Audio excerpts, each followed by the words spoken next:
are reading chapter 2 microorganism friends and foe. So let's start from page number 22. Harmful microorganism. Microorganism are harmful in many ways. Harmful means होता है नुकसानदायक, ठीक है. Some of the microorganism cause diseases in human beings, plants and animals. Such disease causing microorganisms are called pathogens. Okay, some microorganisms spoil food, clothing and leather. Let us study more about their harmful activities. तो microorganism है ना, microorganism कई प्रकार से harmful हैं, ठीक है. कुछ माइक्रोऑर्गेनिज्म ह्यूमंस, एनिमल्स और प्लांट्स में डिसीज कॉज करते, कॉजिंग डिसीजेस मतलब रोग उत्पन्न करते हैं, है ना. और डिसीज कॉजिंग माइक्रोऑर्गेनिज्म पैथोजेंस कहलाते हैं. पैथोजेंस मीन्स होता है रोगाणु, ठीक है, या रोगजनक. तो कुछ माइक्रोऑर्गेनिज्म फूड, क्लॉथ और लेदर की से बनी जो चीजें होती हैं, है ना, उनको क्या करते हैं, संदूषित करते हैं, खराब करते हैं, स्पॉइल करते हैं, ठीक है. तो चलिए उनकी कुछ हार्मफुल एक्टिविटीज के सब्जेक्ट में और ज्यादा पढ़ते हैं, ठीक है. So disease causing microorganism in human. तो सबसे पहले ह्यूमन की बारी है ना. डिसीज कॉजिंग माइक्रो ऑर्गेनिज्म, बीमारी फैलाने वाले सूक्ष्म जीव जो है माइक्रो ऑर्गेनिज्म ह्यूमन में कौन कौन से हैं. ओके, तो pathogens enter our body through be air we breathe, the water we drink, the food we eat. They can also get transmitted by direct contact with an infected person or carried by an animal.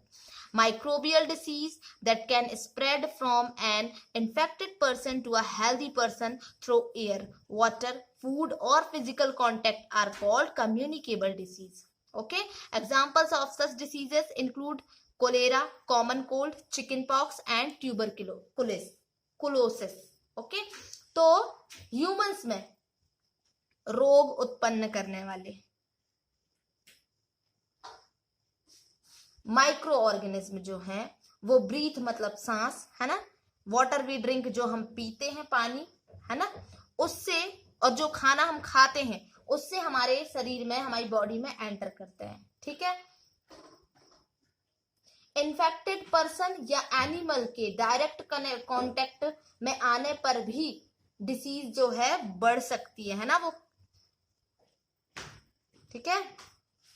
तो micro organism द्वारा होने वाले ऐसे disease जो एक infected person से एक healthy person में एयर, वाटर, फूड या फिजिकल कांटेक्ट द्वारा फैलते हैं उनको कम्युनिकेबल डिसीज कहते हैं, ठीक है.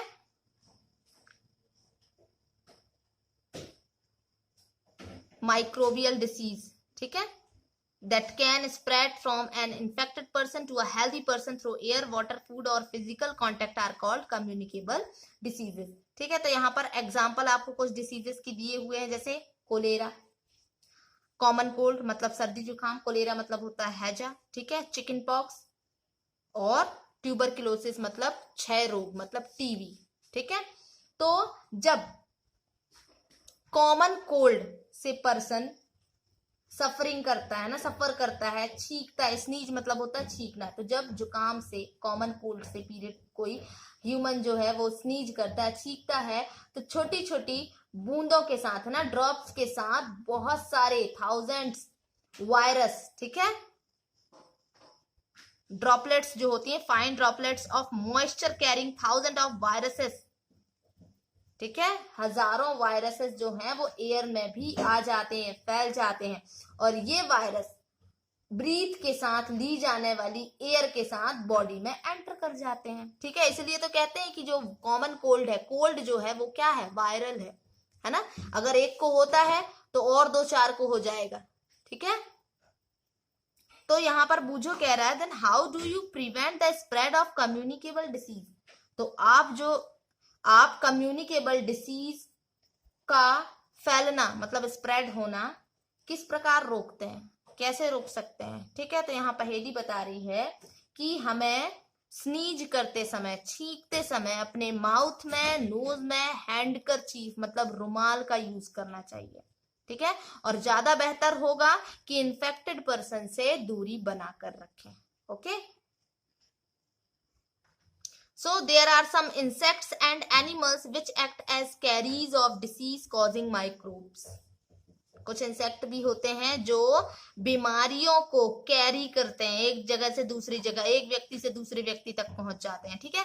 House fly is one such carrier. The fly sit on the garbage and animal excreta. Pathogens stick to their bodies. When these flies sit on uncovered food, they may transfer the pathogens. Whoever eats the contaminated food is likely to get sick. So it is advisable to always keep food covered. Avoid consuming uncovered items of food.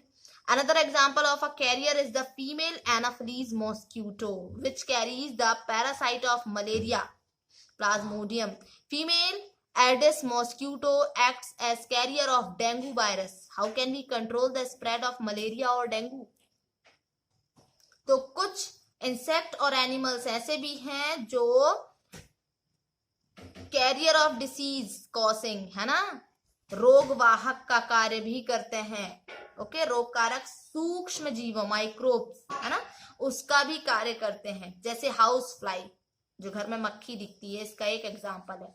जो house fly है वो कचड़े, है ना, मतलब जो garbage है, ठीक है। एनिमल एक्सक्रीटा, जंतु का जो अपशिष्ट होता है ना, जो वो निकालते हैं, गोबर वगैरह जैसे ये हो गए, उन पर बैठती हैं, ठीक है। वायरस उनकी बॉडी से चिपक जाते हैं, और जब हाउस फ्लाइज बिना ढके भोजन पर बैठते हैं तो वायरस जो है ट्रांसफर हो जाते हैं किसमें, फूड में। और जो भी व्यक्ति ऐसा कंटामिनेटेड फूड, संदूषित जो खाना है ना, वो खाएगा तो उसको जो है बीमार पड़ने की संभावना ज्यादा होगी उसकी, ठीक है।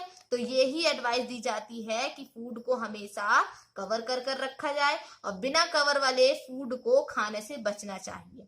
तो ऐसा ही एक और एग्जाम्पल है फीमेल एनाफिलीज, यहाँ पर दिखाया जा रहा है, देखिए फीमेल एनाफिलीज, मादा एनाफिलीज मॉस्किटो मच्छर है ये, ठीक है, पर ये फीमेल है, मेल नहीं, फीमेल है, ओके।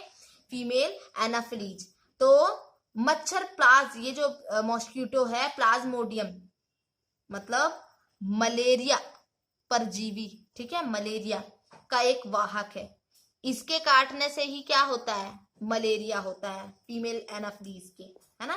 तो ये जो फीमेल एडिस मॉस्किटो डेंगू के वायरस का भी क्या है, एक वाहक है, ठीक है। तो हम मलेरिया या डेंगू का कंट्रोल किस प्रकार कर सकते हैं? अब यहाँ एक क्वेश्चन है, फिर पहेली यहाँ एक क्वेश्चन कर रही है, देखो कि टीचर हमसे ऐसा क्यों कहते हैं कि अपने पास आसपास वाटर कलेक्ट ना होने दें, ऐसा क्यों कहते हैं? क्यों? क्योंकि वहीं पर मच्छर ज्यादा होते हैं, मॉस्किटोज ज्यादा होते हैं, मॉस्किटोज वहीं पर अंडे देते हैं और वहां से फिर छोटे छोटे और ब्रीड करना है ना, मच्छरों के बच्चे वहीं से आते हैं फिर सारे, और वो फिर फैलते हैं। इसलिए गंदे पानी, है ना, पानी कई दिन तक कलेक्ट रहता है वहां पर तो वो सड़ जाता है, ठीक है, तो वहीं पर ये सारी चीजें होती हैं। All mosquitoes breed in water, सारे मच्छर जो हैं वो पानी में ही ब्रीड करते हैं, है ना, जल में ही उत्पन्न होते हैं। तो हमें वाटर को कहीं भी रुका नहीं रहना देना चाहिए। कूलर, टायर और जो फ्लावर पॉट्स होते हैं इनमें कहीं भी पानी को, वाटर को कलेक्ट ना होने दें, और अपने आसपास के प्लेसेस को क्लीन रखें, है ना, और ड्राई रखकर हम मॉस्किटो को ब्रीड होने से रोक सकते हैं, है ना। तो ऐसे ही कुछ उपायों की लिस्ट, है ना, या एडवाइजेस की लिस्ट बनाने की कोशिश कीजिए जिसे अपनाकर मलेरिया को फैलने से रोका जा सकता है, okay. Here you see some common human diseases, human diseases दी हुई हैं, ये देखिए, कॉज्ड बाय माइक्रो ऑर्गेनिज्म के द्वारा जो होते हैं, तो ये दिए हुए हैं, देख सकते हैं आप ये माइक्रो ऑर्गेनिज्म कौन कौन से हैं, ठीक है। और प्रिवेंटिंग मेजर और इनसे कैसे बचा जा सकता है तो वो भी दिया हुआ है, तो ये आप देखेंगे। Okay, some of the common diseases affecting humans, their mode of transmission and few general methods of prevention are shown in the table, ये बता दिया। Okay, rest we will read tomorrow.